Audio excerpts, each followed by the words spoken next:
Welcome back to the Rally Room. I'm Emiliana Guereca, your host, and today is Wednesday, January 28th. So by the time this episode gets released, some things may have changed.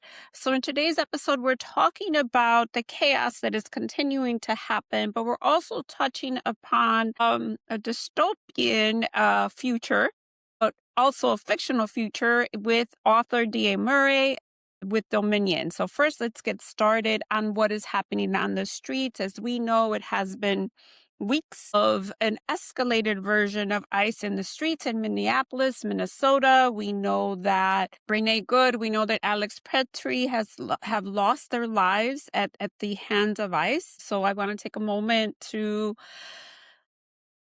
of silence to breathe in and talk about what is truly happening in the state of emergency that we're all in.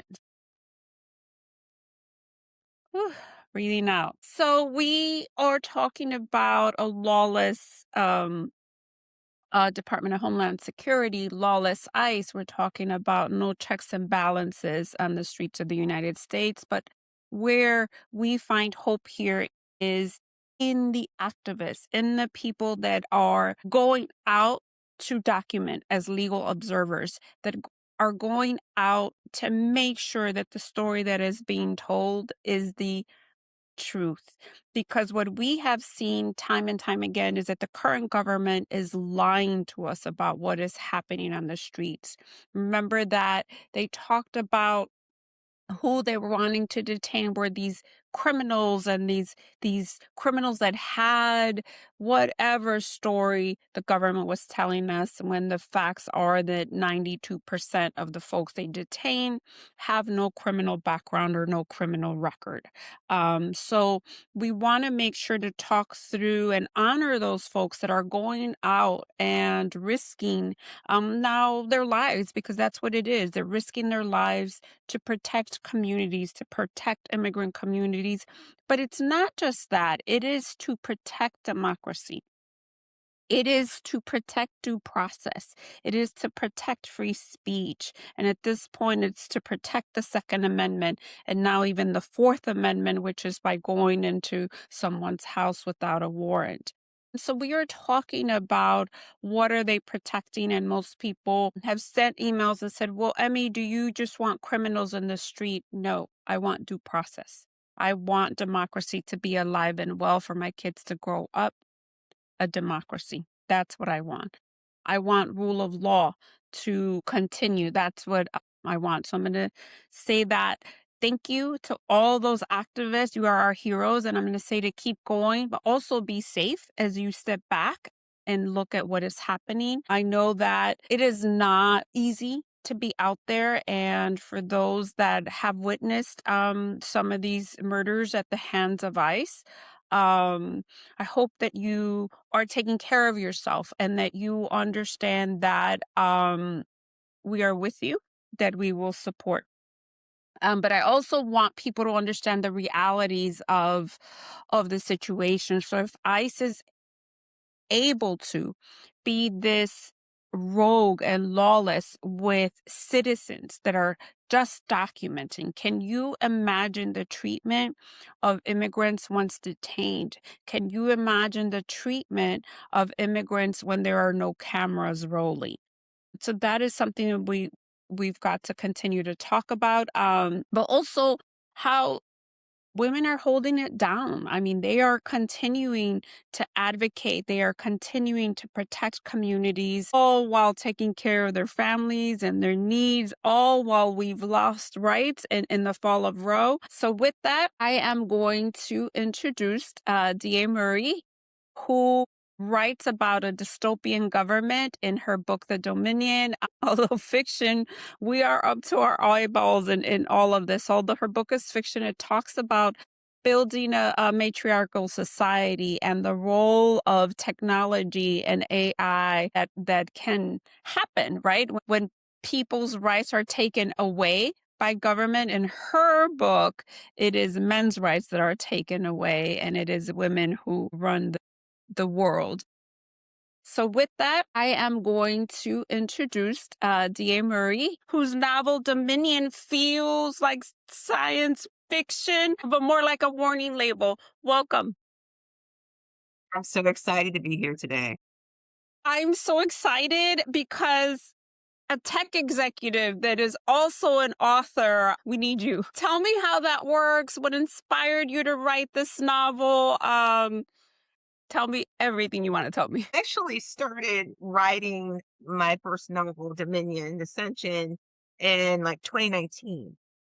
And I think at that time, was definitely in tech, was definitely asking some of the big questions, right? Around, what is the role of tech?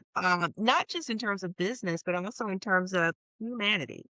How do we think about tech? How does it advance the way that we engage as human beings? And how do we think about tech as a way that helps us be better and do better and do the things we want to do?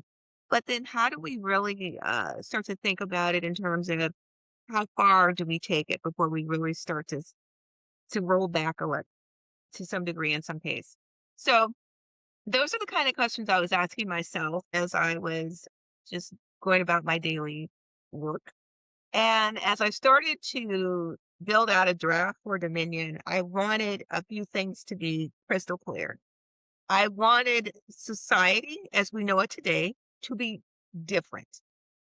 I wanted women to be in control. And I Yes, wanted we all want men, control. and then I also wanted men to uh, be subject to the people who are in control. And what does that look like and what does that mean? And I think the topic of fertility is such a critical one because it is necessary for procreation of the species. Uh, So it's absolutely critical. And so I love the idea of, flipping society on its head, making it about a matriarchal society, but also bringing in this real, wild card, which is technology. And so those were some of the things I was thinking about as I started to build the world of Dominion and start to get really excited about how I could twist it and bend it and really start to get people to think about the hard questions that inevitably are evolving in our society today. And as you were writing this, we all know we lost Roe, reproductive rights in Mhm. 2022, something that was, settled law or we thought. And so, what did you think as you were writing about this, turning the world upside down where matriarchal society has control over men's bodies? Again, hypothetical, but some people think that's where we were headed. Yeah, yeah, yeah. Well, I mean, I think, the writing's been on the wall for quite some time in terms of the desire to to overturn, Roe v. Wade or to dial back women's reproductive rights. That's been going on for quite some time. I think the question really is about how much of it do we really want to make it about a societal and government driven reality versus something that is necessary, right? I think it's very easy to accept an inequality or accept something that we don't believe in if we're being told that it's necessary because of fear. It's necessary because as a whole, as a society, we need to be able to function more systematically, more equally. And this is what's needed. This is a sacrifice that's needed to make that happen. And that type of coercion, and yes, I call it coercion, It is coercion. it's coercion is what is at the core of not just what's happening in the book Dominion, but I think also what's happening in society today.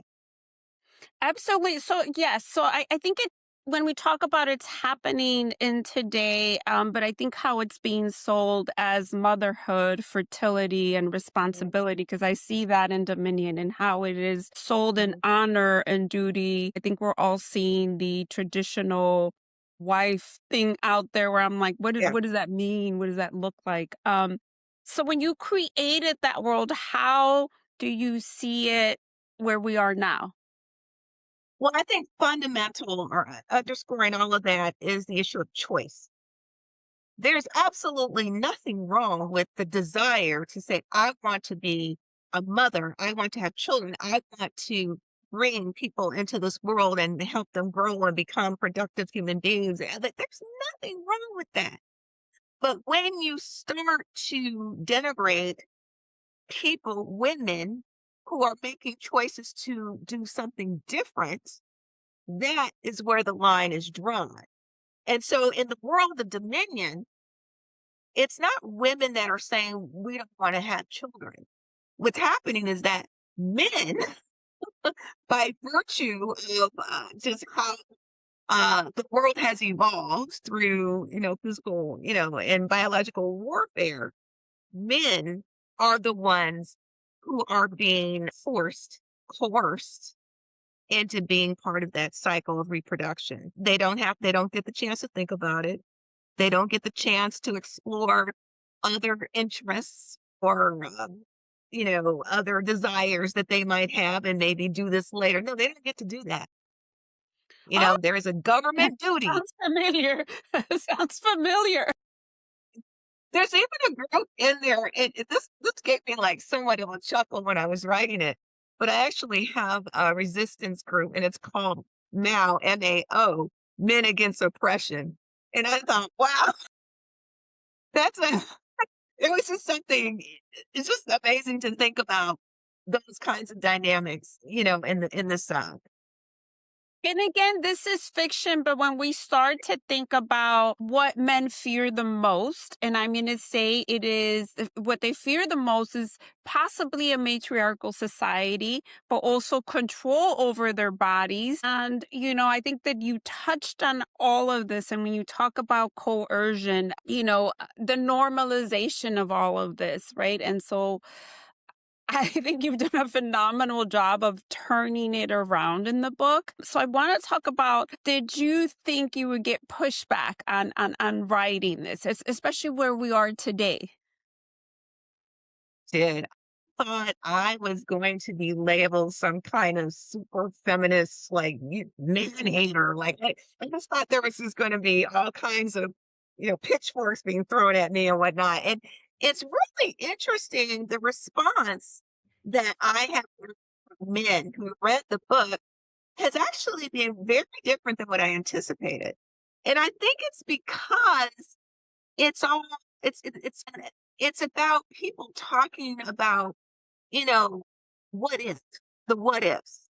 And I think it's a lot easier to digest and explore intellectually, psychologically, however you want to do it, what this could look like. Because it's all hypothetical, and it's a very different situation when you're in a courtroom or when you're on those, someplace where it's, you're fighting for something and it's real. It feels real and I don't think that that sense of tension is there for men who read the book and go, this is an interesting concept. But I will tell you, they don't laugh.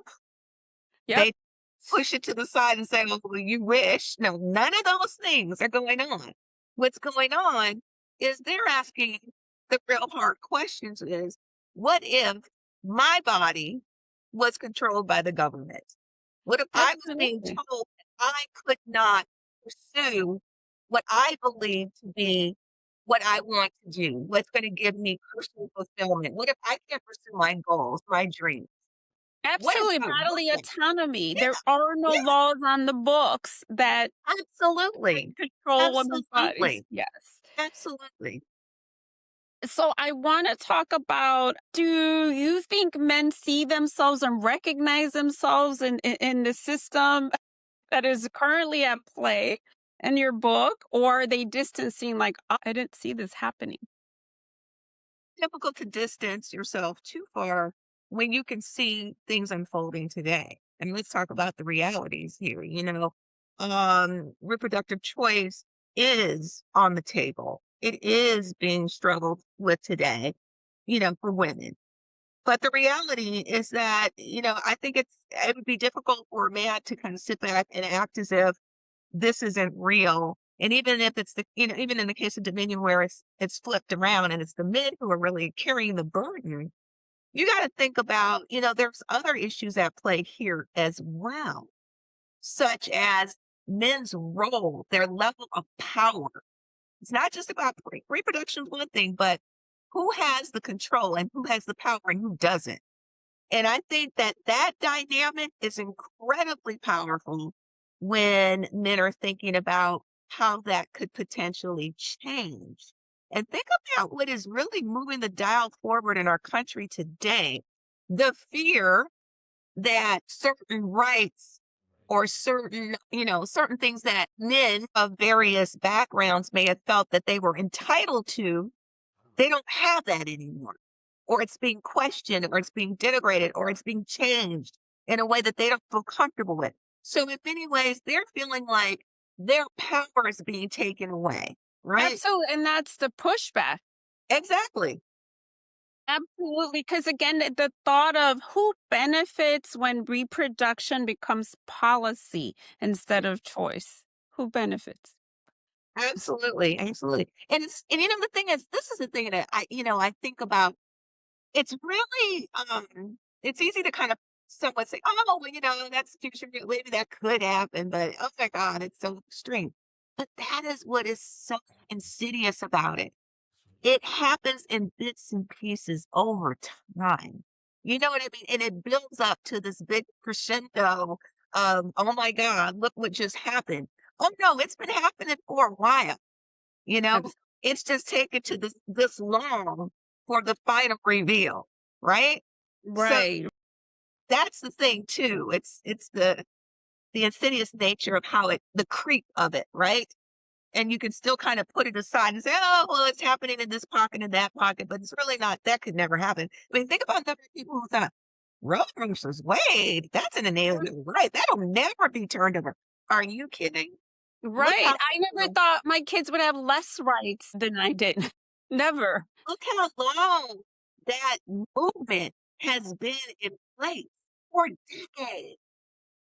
I'm gonna ask you yes, for decades and the insidiousness of it and the continued work that they've done for decades. So I'm gonna close out with the guest reflection because I'm gonna ask everybody to get Dominion to read it. What would that world look like and compare it to where we're at? What would you hope readers, especially women, especially young women, walk away understanding about power Mhm. after reading Dominion?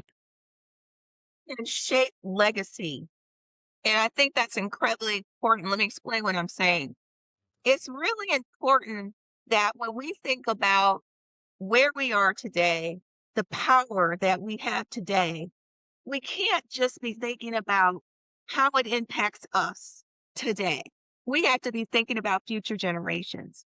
And because many of these types of changes, decisions, shifts in our society impact for generations to come.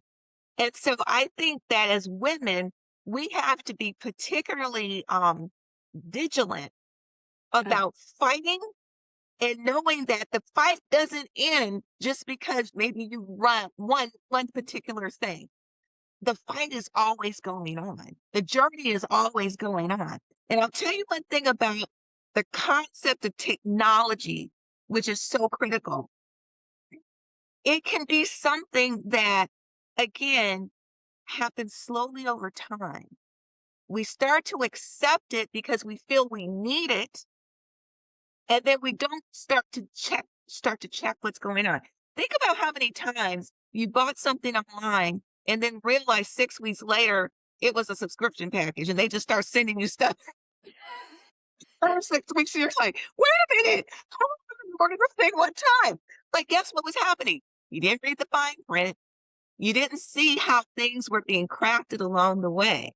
And so all I say is when I talk about technology, and this is applies to many, many different things, not just tech, but in the case of tech, I think we have to pay attention, right? And not just about what our kids are watching or or not watching, or we need to pay attention in our everyday lives about how things are changing. I had a really interesting conversation not too long ago where I was talking about, your human self and your digital self. Yep.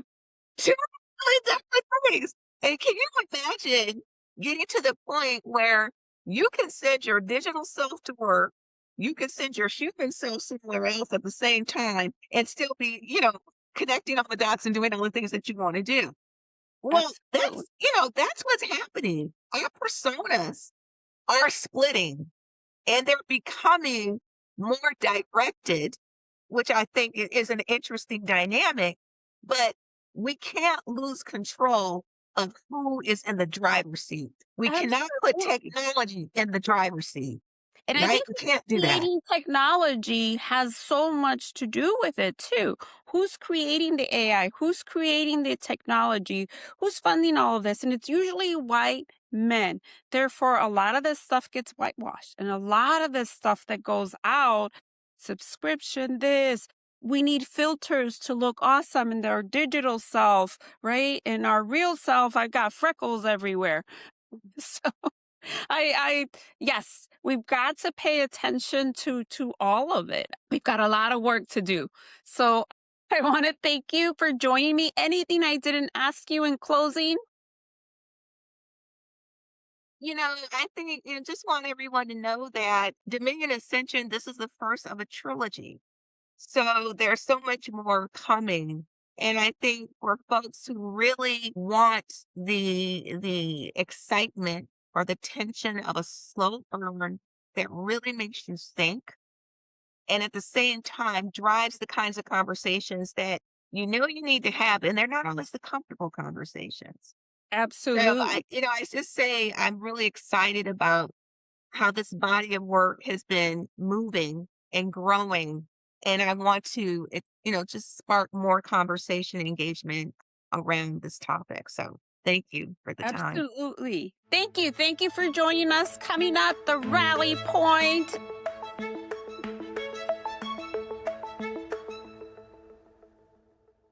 Woo! That was insightful.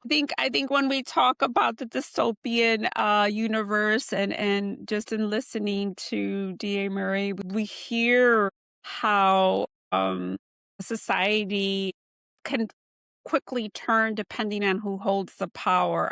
So I think we that gives us a message of continuing to push back.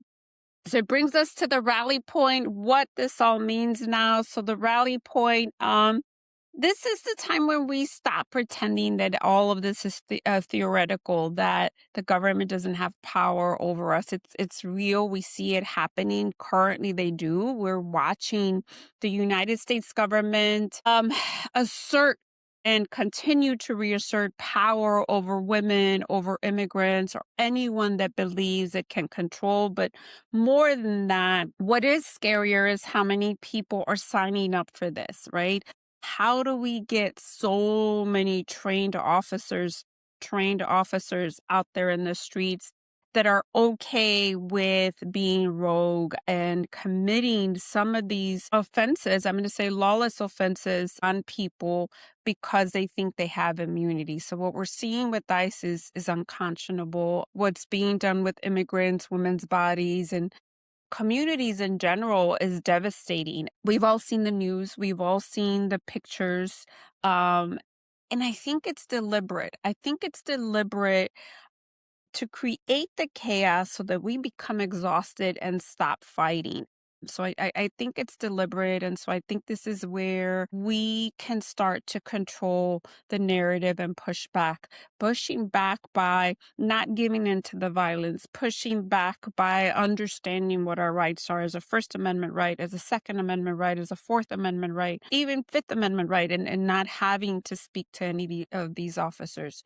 And what that means is making sure that we understand that the power they assert starts with language, starts with shame, starts with fear mongering. And the idea that some people, whoever they deem more valuable, which in this instance is really clear, they don't see women as valuable. They don't see immigrants as valuable, people of color, they think should have fewer rights than others. And so what we're seeing is that the folks on the ground don't care who is on the ground. They are going to assert their power over an activist, over an immigrant, because they feel like they should have the power over us. And so that is really clear in that messaging, but it's also the real clear message of who should be in power, what do they look like. And in this particular case with ICE, it is men who should be in power, and it is white men who should be in power. That's the clear image and messaging that we are receiving from the streets, that it's what's happening. But I don't think it happens without some folks giving into the fear, without some folks giving into all of this and normalizing it and just continuing to go about your day and like nothing's happening. And I think that's where the difference is. That's how we get out of this. I don't think they stop unless we continue to advocate, we stop it, we bear witness. I think our responsibility as human beings, I'm not even talking about our responsibility as citizens, as voters, as women, as men.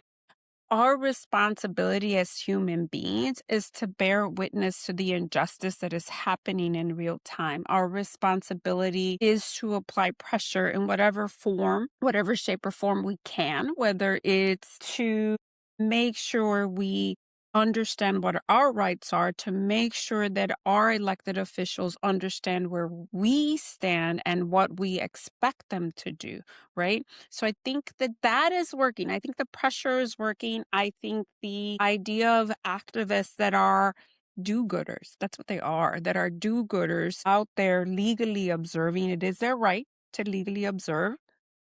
It is not their right to interfere and intervene. We understand that. Has applied some pressure because the stories that are coming out of the White House, their original stories seems to continuously be false. The false narrative that they are feeding us, then they start to backtrack.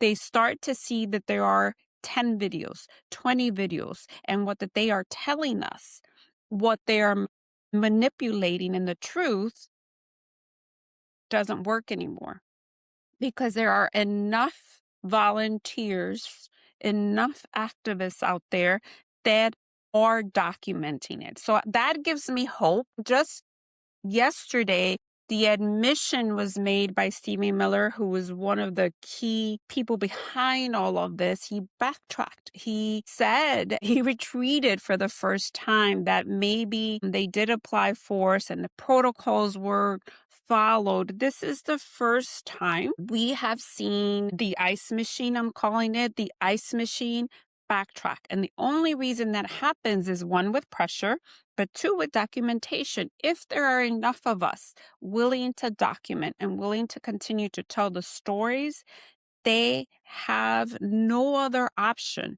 but to tell the truth and to say we were wrong. And I think that that's a little bit of glimmer of hope. My big hope is that Stephen Miller gets removed, that Christy Nome gets removed, that the border SAR and Homan gets removed. No one elected those folks. So that's where we need to start. And of course, at the top, the President of the United States, which we know uh, is cruel and lacks empathy. So I think we're starting to see a little bit. They need to get removed too.